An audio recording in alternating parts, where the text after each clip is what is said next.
Assalamu alaikum wa rahmatullahi wa barakatuh.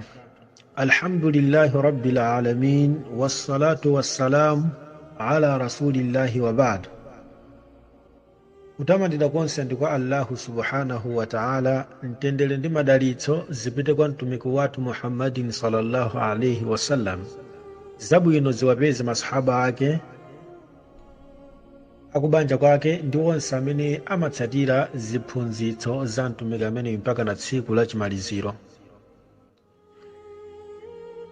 Pali anthu ena amati akamawerenga Qur'ani, makamaka anthu amene asala achisilamu, anzathu azipembedzo zina akagwira Qur'ani ndi kuwerenga, mkatikati mwakemo ndikupezamo kuti mmenemo mukambidwamo nkhani ya Sulaimana ndi nyerere, kuti nyerere zimalankhula, kupeza mumene nkhani ya mbalame yotchedwa hudhud yomwe imalankhula, akapeza mmene momwe ndikupeza mumafanizo okhudzana ndi kangaude ndi zina zotero. Akapeza zinthu zoterozo amainyodola Qur'ani kuti mukunena kuti buku limene ndi la Mulungu, kumachita kuti mukulankhulidwa zimenezi. Akagwira mabuku ama hadithi zolankhula za mtumiki wathu Muhammadin sallallahu alaihi wasallam, ndiye akakapeza mkatimo kuti mtumiki sallallahu alaihi wasallam adafotokoza kuti bulu adalankhula, kapena adafotokoza kuti ntchentche ikagwira phiko limodzi muchakumwa kapena muchakudya mudzivika mapiko onse awiri, kamba kuti phiko limodzi limakhala matenda, phiko limodzi kumakhala machiritso amatendawo. Akapeza zinthu ngati zimenezi amanyodola ndi amanena kuti mukuti amene amalankhula zimenezi ndi mtumiki wa Mulungu. Nde mmenemo ndi mmene amakhalira akulankhula anthu osakhulupirira. Ndi Allahu subhanahu wa ta'ala waipanga address nkhani imeneyi mu sura Al-Baqara aya namba 26, akuti inna Allaha la yastahi, ndithudi Allah samachita manyazi, ayyadhriba mathala, kuti apereke fanizo. Allahu subhanahu wa ta'ala samachita manyazi pakupereka fanizo. Ma ba'udhatan fama fawqaha, kupereka fanizo lochepera ngati udzudzu, kupereka fanizo langati la udzudzu, kapenanso chimene chili chokulirapo kuposa udzudzuwo. Fa amma alladhina amanu, tsono kwa anthu awo amene akhulupirira, amene ayikhulupirira Qur'ani, komanso amene ankhulupirira mtumiki wathu Muhammadin sallallahu alaihi wasallam, fayalamuna annahu alhaqu min rabbihim, iwowo amazindikira, akamva zoterozo amazindikira kuti ichi ndi choonadi chochokera kwa mbuye wawo, ndipo samapenekeranso, samakayira. Akamva kuti hadithi ndi ya sahihi, mtumiki analankhula zakuti zakuti, amadziwa kuti zimenezi mtumiki sikuti adangolankhula, koma lidali vumbulutso lochokera kwa Allahu subhanahu wa ta'ala. Akapeza mu Qur'ani nkhani zoterozo amazikhulupirira kuti izi zinzochokera kwa mbuye wathu. Wa amma alladhina kafaru, tsono kwa anthu amene sadakhulupirire, anthu amene akanira kumukanira mtumiki wathu Muhammadin sallallahu alaihi wasallam ndi kuyikaniranso Qur'an, fayaqulun, iwowo amakhala nakulankhula. Akapeza zoterozo amalankhula kuti bwanji, madha arada Allahu bihadha mathala, amakhala akulankhula kuti kodi Allayo adafuna kutiuza kuti chani kwenikweni pomabweretsa nkhani zimenezi. Allah adafuna kuti chani, kuti amafuna kutiuza chani kwenikweni kumakakhala ife makatiuza nkhani zokhudzana ndi kangaude, kumatiuza ife nkhani zokhudzana ndi nyerere. Kodi Allah adafuna chiyani? Ndi Allah kufotokoza kuti kamba kafanizo loterolo yudhillu bihi kathira, amawasocheretsa ambiri mwa anthu osakhulupirira. Allah amawasilira kuti ambiri asakhulupirire kudzera mu mafanizo otero. Amakaziona kuti zimenezo zisonyezadi kuti akulanisi buku la Mulungu. Kamba kamafanizo otero, Allahu subhanahu wa ta'ala amawasilira kuti ambiri mwa iwo asochere. Wayahdi bihi kathira, komanso kudzera mu nkhani zoterozo Allahu subhanahu wa ta'ala amawaongolera ambiri, ngati mmene taongokera ife pakukhulupirira uthenga wa Qur'ani, komanso kunkhulupirira mtumiki wathu Muhammadin sallallahu alaihi wasallam kudzera mu nkhani zomwezo.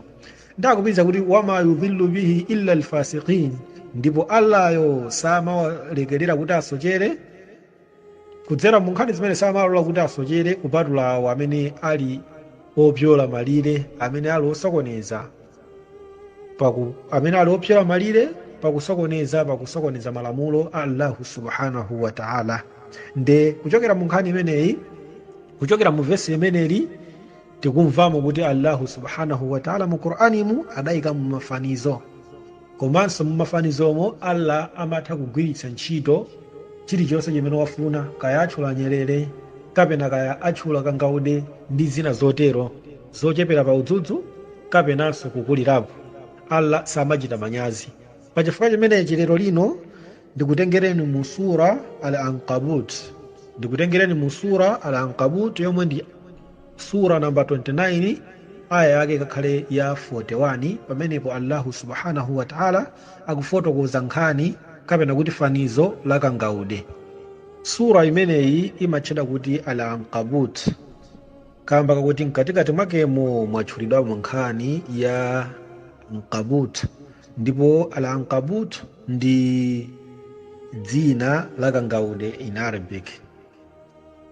Nde akufotokoza Allahu subhanahu wa ta'ala pa fanizo limeneli mu aya namba 41 kuti mathalu alladhina ittakhadhu min duni llahi awliya, kuti fanizo la anthu amene atenga ena kukhala athandizi pambali pa Allahu subhanahu wa ta'ala. Anthu awo amene akupembedza zina pambali pa Allahu subhanahu wa ta'ala, kuti kaya akupembedza zithumwa kapena akupembedza mafano, amene akuzidalira zina zake kukhala atetezi zomawateteza pambali pa Allahu subhanahu wa ta'ala, chochidaliracho bichi chithumwa kapena kukhala chochidaliracho kukhala fano lina lake kapena kukhala ena ake kumadalira kuti amene ndi atetezi anga posakhala Allahu subhanahu wa ta'ala. Kamathalil ankabut, fanizo la iwowo lili ngati fanizo la kangaude. Takhadhat baita, kangaude amene wadzipangira nyumba. Fanizo la anthu amene awatenga ena kukhala atetezi posakhala Allahu subhanahu wa ta'ala lili ngati fanizo la kangaude amene wadzitengera nyumba kapena amene wadzikonzera nyumba. Wa inna awhana albuyuti, ndipo ngati pali nyumba imene ili yofoka kwambiri yosalimba, la baitul ankabut, ndi nyumba ya kangaude. Law kanu ya'lamun, iwowo akadakhala akudziwa sakadachita zoterozo. Mu aya imeneyi Allahu subhanahu wa ta'ala akuwafananiza anthu amene akudalira zina zake kuti zikhale zowateteza, kukhala kaya zithumwa, kukhala kaya ziwanda, kapena kudalira aneneri, kapena kudalira angelo. Zili zonsezo zimene ukuzitenga kuti izizi ndizonditeteza ine posakhala Allahu subhanahu wa ta'ala. Munthu amene akudalira zoteroyo fanizo lake lili ngati fanizo la kangaude amene wazimangira nyumba. Nyumba imamangidwa ndi cholinga chakuti ititeteze ifeyo kuchokera ku zirombo zimene zingatipanga ataki, mpaka sitimapita kukagona pansi kapena pachire, koma timapita kukagona m'nyumba. Nde nyumba ija imamangidwa kuti ititeteze kuchokera ku mphepo, komanso ititeteze kuchokera ku mvula, ititeteze kuchokera ku kutentha ndi zina zotero. Nde nyumba imapanga provide shelter ku zinthu zimene tazitchulazo. Koma kuti munthu amene akudalira zina zake posakhala Allah omufanizira ndi kangaude, ndiye tiye tioneni nyumba ya kangaude kuti imakhala motani. Nyumba ya kangaude simamuteteza kangaude ngati mmene zinyama zina zimatetezedwera kuchokera ku nyumba zawo zimene zimamanga. Nyumba ya kangaude imakhala yopanda protection kuchokera ku sunlight. Kangaude sangati wakhala nyumba ndiye watetezeka kuchokera kudzuwa, kamboti nyumba yakeyo simatha kumutchinjiriza kuchokera kudzuwa. Komanso nyumba ya kangaude simatha kumteteza kangaude kuchokera kumphepo, ngakhale kuti ali nyumba koma zimene zizi amakhalabe akusautsidwa nazo. Ngakhale kubwere mvula kangaude amakhala akunyowa ngakhale ali nyumba mwake momwe. Nde limenelo ndi fanizo limene Allahu subhanahu wa ta'ala akupereka kuti munthu amene akudalira ateteze ena ake kukhala zitumwa kapena mafano amene akudalira ku zinthu zimenezozo posakhala Allahu subhanahu wa ta'ala, fanizo lake lingati kangauda ameneyo amene amakakhala kuti wazimangira nyumba yoti imuteteze, koma kuti ngati kuli nyumba imene ili yofoka kwambiri ndi nyumba ya kangaude, kamba kuti simamuteteza kuchokera ku zinthu zimene timadziwira kuti nyumba imapanga provide protection kuchokera ku zinthu zimenezo. Kuchokera mu language yomwe yabwera pa aya imeneyi pabwera mawu akuti takhadhat, kumapeto kubwera katau amene amatchedwa pa language ya Arabic kuti ndi tau ta'nith, tau osonyeza kuti chinthucho ndi chachikazi. Ndi maulama ena anthawi zina amafotokoza kuti pamene pakangauda amene akukambidwayo ndi wamkazi, ndi zimenezi zikusonyezanso zozizwitsa zina za Qur'ani, kamba kuti pamenepa akufotokoza kuti kangauda amene amakhala kuti wamanga nyumbayo ndi wamkazi. Ndi malingana ndi kwa ofufuza za sayansi adapeza kuti nyumba ya kangaude imamangidwa ndi kangaude wamkazi, ndi amene amamanga nyumba yolimba ya kangaude kusiyana ndi nyumba yomangidwa ndi kangaude wam'muna. Wamkazi ndi amene amakhala ndi luso loluka kanyumba kakangaude kaja. Ndi zimenezi zidali zovuta kuti pa nthawi ya mtumiki zidziwika, kamba kuti pa nthawi imeneja kunalibe ma equipment ya technology, zinthu zidalira zopanga ngati achina microscope kumaunikira zinthu zoterezi. Ndi kupezeka kuti zimenezi Qur'ani ikutha kupanga explain bwinobwino, zikusonyezadi kuti Qur'ani imeneyi sidachokere kwa munthu koma ikuchokera kwa Allahu subhanahu wa ta'ala, kamba kuti kunali kosatheka kwa munthu wa ku desert kuti akangoziganizira zimenezo. Chinanso pa umoyo wa kangaude adafotokoza aza science kuti nyumba ya kangaude iyi kutchulidwa kuti ndiyo salimba, kamba kakuti tikayang'ananso umoyo wa kangaude, kangaude wamkazi ndi wam'muna amene amakhala ndi mphamvu amakhala kangaude wamkazi. Nde amati akakhalira malo amodzi kukumana, pambuyo poti amaliza kukhalira malo amodzi pamakhala kulimbana pakati pa kangaude wamkazi ndi wam'munayo, moti mpakana wam'munayo in most cases amaphedwa. Nde zimene zimachitika kamba kuti kangaude uja amakanika kuthawa, kamba kuti nyumba ya kangaude ija idamangidwa ndi mwati nsalu choncho simalo oti kangaude angathawe mwachangu.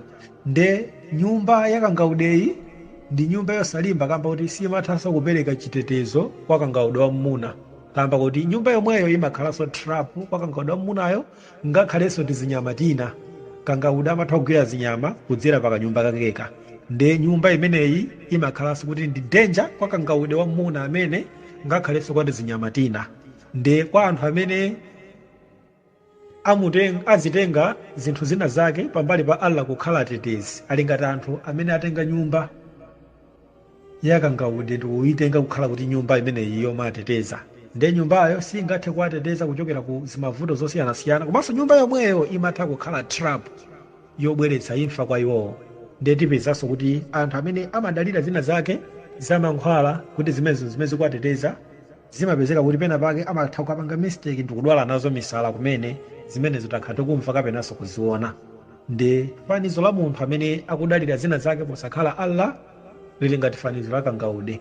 Ndipo taona kuti nyumba ya kangaudeyi simakhala yoopsa kwati zinyama tina tokha, ngakhalenso kwa kangaude wam'muna amene amakhala pa mavuto oterowo. Nde mu aya imeneyi muli chenjezo kwa anthu amene amakhala ndi zinthu zina zomazitenga kuti zimenezi ndi zowateteza, ka kwatetezera munda kapena kwatetezera nyumba kuchokera ku zinthu zina ndi zina. China chimene tikuchiphunzira pamenepa ndi chakuti kangaude ndi kachirombo kakang'ono kwambiri kofoka, ndekamapezekaso kuti kakukasaka chitetezo kwa chinthuso chimene chili chofoka kamene kali kanyumba kaja. Nde munthu amene akudalira zinthu zina zake posakhala Allah kazithumwa, iyeyo mwayekha ndi ofoka, ngakhalenso chithumwa chimene akuchidaliracho chimakhalanso kuti ndi chinthu chofoka, kamba kuti pachokha wina wake atabwera mwina kuti achiyatse moto sichingathe kuziteteza. kawina atati achithire madzi kapena mwana achitole sichingathe kuletsa kuti ayi ndisatoledwe. Nde munthuyo ndi wofowoka ndi amapezekanso kuti akukadalira chithandizo kwa chithunso chofowoka ngati mmene amachitira kangaude kuti iyeyo payekha ndi wofowoka akukadaliranso nyumba imene Allahu subhanahu wa ta'ala akuyitchula kuti ndi auhana albuyut, nyumba imenenso ili yofowoka. Nyumba yakangaudeyo ndi yofowoka. Ndi Allahu tabaraka wa ta'ala akulankhula mu aya imeneyi kuti ngati kuli chinyama kapena kachinyama kamene kamamanga nyumba imene ili yofowoka kwambiri ndiye ndi kangaude. Ndi zikuoneka kuti opempha ngakhalenso opemphedwayo onsewo ndi ofowoka. Ndiye munthu sungafune chitetezo kwa chinthu chimenenso chili chofowoka. Ndi pamene Allahu subhanahu wa ta'ala akupitiriza mu aya namba 42 kuti inna Allaha ya'lam ma yad'una min dunihi min shay. Inna Allaha ya'lam, ndithudi Allah akudziwa ma yad'una min dunihi min shay, kuti zimene iwowo zakumazipemphazo, zimene akumazipempha chithandizocho, izozo sizili kanthu kena kaliponse. Wa huwa al-azizu al-hakim, ndipo Allayo ndi wanzeru zakuya komanso mwini mphamvu zonse. Nde munthu pamene ufuna chithandizo, pamene ukufuna chitetezo, ukuyeneka kupita kwa chomwe chiti ndi mphamvu kwambiri kuti chingakuteteze. Ndi pamene Allah akutiwuza kuti iyeyo ndi al-aziz, iye ndi wamphamvuyo. Ngati munthu ukufuna chitetezo upite kwa Allahu subhanahu wa ta'ala, ndi amene ukuyenera kukampempha, osapita ukachipempha chinthu chimene sichingathe kuziteteza ichocho pachokha komanso sichingathe kuteteza zinthu zina. Ngati chikukanika kuziteteza chokha chikupatsa bwanji wachitetezo? Allahu subhanahu wa ta'ala popitiriza kutsutsa mchitidwe umenewu odalira zinthu zina zake kuzipanga kuti izozo ndi zokuteteza munthu ngati zithumwa kapena kudalira majini, Allahu subhanahu wa ta'ala akulankhula mu surati Yasin aya namba 74 kuti wattakhadhu min duni llahi aliha, kuti awo anthu osakhulupirira atenga zinthu zina zosakhala Allahu subhanahu wa ta'ala kuzipanga izozo kukhala milungu yawo. La'allahum yunsarun, iwo akupanga zimenezi ndi cholinga chofuna kupulumutsidwa kapena kuthandizidwa. Amene amakatenga chithumwa amapanga zimenezozo ndi cholinga chofuna kuthandizidwa.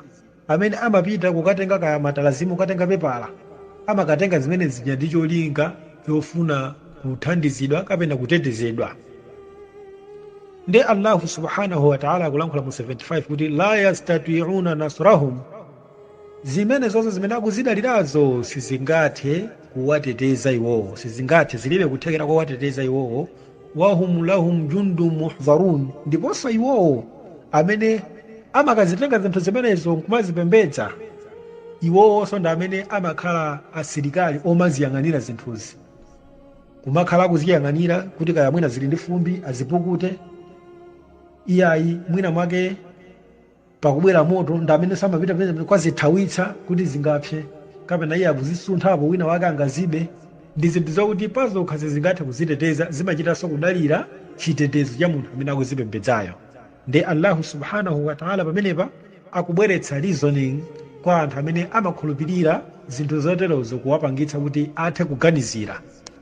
Mu surati Maryam Allahu subhanahu wa ta'ala akupitirizanso kubweretsa reasoning kwa anthu amene ali wosokonekera pa chikhulupiriro pa nkhani zimenezi.